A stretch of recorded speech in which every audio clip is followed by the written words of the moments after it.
A gente segue aqui com Entre Nós, ao vivo, agora para ouvir o advogado Antônio Ruiz, advogado criminalista, ex-presidente da Associação dos Advogados de São Paulo, que participou hoje mais cedo de um ato público na Faculdade de Direito da USP, justamente para se posicionar em relação a tudo, a gravidade do que aconteceu nesse domingo no nosso país. Eu quero já agradecer o doutor Antônio, que está conosco aqui, quem está acompanhando pela live também pode assistir essa entrevista.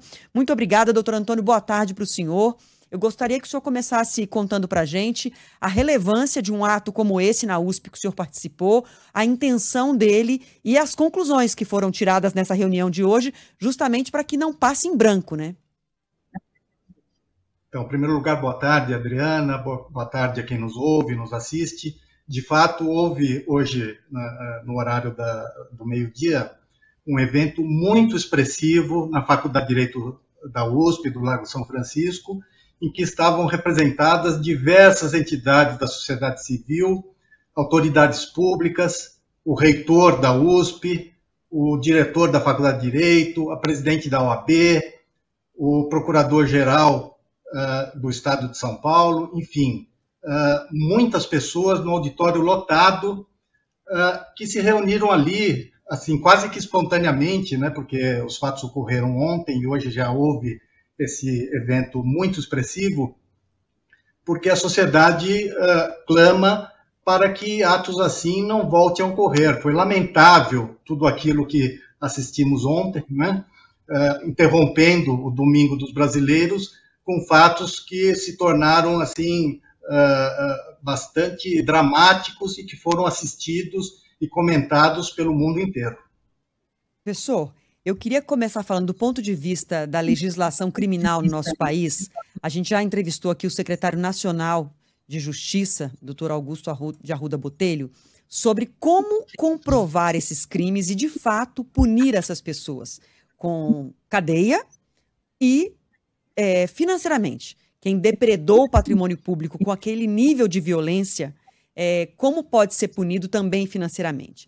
O que o senhor me diria que é mais importante nesse momento de investigar e levar a julgamento? Quais são os crimes que o senhor considera que são mais evidentes e que têm que ser apurados e levados a julgamento? Então, Adriana, na verdade, agora nós vamos passar por uma fase bastante complexa, que é a investigação criminal, porque você sabe que nós temos o devido processo legal, não é, que a Constituição Federal impõe que assim seja feito.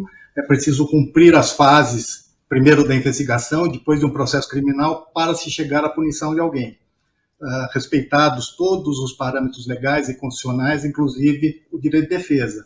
Mas, para responder mais especificamente a sua pergunta, eu te diria que o mais importante que me parece é saber dessas pessoas quem é que financiou a ida delas até Brasília, quem pagou aqueles ônibus, tantos ônibus que foram deslocados para a capital da República, de maneira a se chegar aos mandantes daqueles fatos lamentáveis que ocorreram ontem contra o patrimônio público, mas não só, que atingem, ferem de morte a Constituição Federal e o Estado democrático de direito. É preciso que haja um paradeiro em relação a tudo isto, porque se nós formos lenientes num momento tão grave quanto esse, haverá outras situações, e é preciso que se ponha um basta em tudo isto, fazendo cumprir a lei. E com relação aos crimes, há um rosário aqui de crimes que foram praticados ontem. Furtos, crimes de dano, crimes contra o Estado de Direito, crimes de responsabilidade por parte das autoridades que fizeram, parece que tentaram dissimular que não havia aquele risco, enfim. Existe um grande número de crimes aqui que podem ser investigados e fazer com que essas pessoas paguem por aquilo que fizeram. E você pergunta também em relação à indenização ou a danos patrimoniais. É possível que no próprio processo criminal haja também condenação em relação a essas perdas que foram provocadas, mas também existem possibilidades de que esses danos sejam cobrados do ponto de vista civil nos processos de competência de outra esfera judicial. É isso, o professor Antônio Ruiz, que conversa com a gente ao vivo, faz uma observação importante, porque por mais chocantes que sejam os flagrantes, as imagens dos ataques violentos às sedes dos três poderes em Brasília, ninguém está defendendo condenação sumária. Existe um processo legal, um rito judicial e processual que tem que ser seguido. Isso faz uma nação democrática. O Brasil, um país com Estado de Direito prevalecente. Se é por isso que nós estamos defendendo uma ação imediata e condenando os atos de ontem, é óbvio que ninguém está defendendo condenação sumária. Tem que seguir todo o processo. Fábio. Aliás, sim, por favor. Se me permite, Adriana, claro. Eu sempre gosto de salientar que não se trata de conseguir punições exemplares, porque uma punição exemplar significaria condenar alguém com uma pena mais grave do que talvez a merecida para servir de exemplo a outras pessoas. Eu acho que não.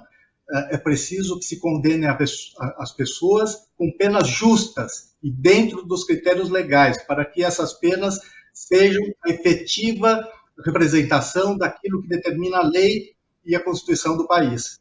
Isto sim que é fazer justiça e não pagar ou tentar pagar na mesma moeda esses atos tão graves praticados ontem contra o Estado, especialmente, isto não pode se perder de vista, contra o povo brasileiro honesto e ordeiro.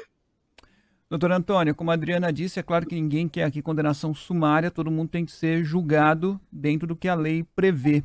Mas até onde cabe para essas pessoas que flagrantemente cometeram crimes ontem a prisão temporária e depois da prisão temporária uma possível prisão preventiva?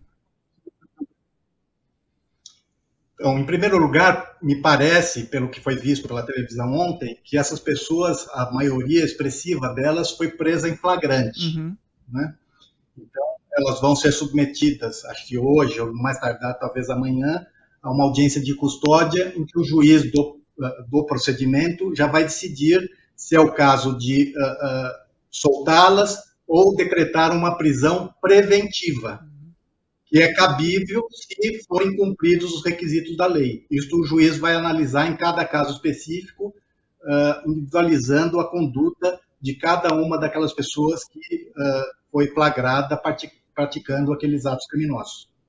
O secretário nacional de Justiça, que nós entrevistamos há pouco, quando eu perguntei para ele se cabe uma investigação contra o ex-presidente Jair Bolsonaro, ele disse que não há qualquer blindagem, que todos devem ser investigados. Eu queria ouvir a opinião do senhor. Caiu. Será que eu entro de novo? Oi, doutor Antônio, está me ouvindo? A gente está te escutando. Acho que caiu para ele só, então. Vamos tentar refazer a conexão, então? Porque nesse momento parece que ele não escuta mesmo a gente. A gente tá conseguindo ver, tá conseguindo ouvir, mas ele não consegue. Vamos tentar então, vamos derrubar essa e fazer a conexão de novo, porque é possível então, Adriana, como disse ele, que haja, quem sabe, prisão preventiva para algumas dessas pessoas, né? Isso de fato deve ocorrer.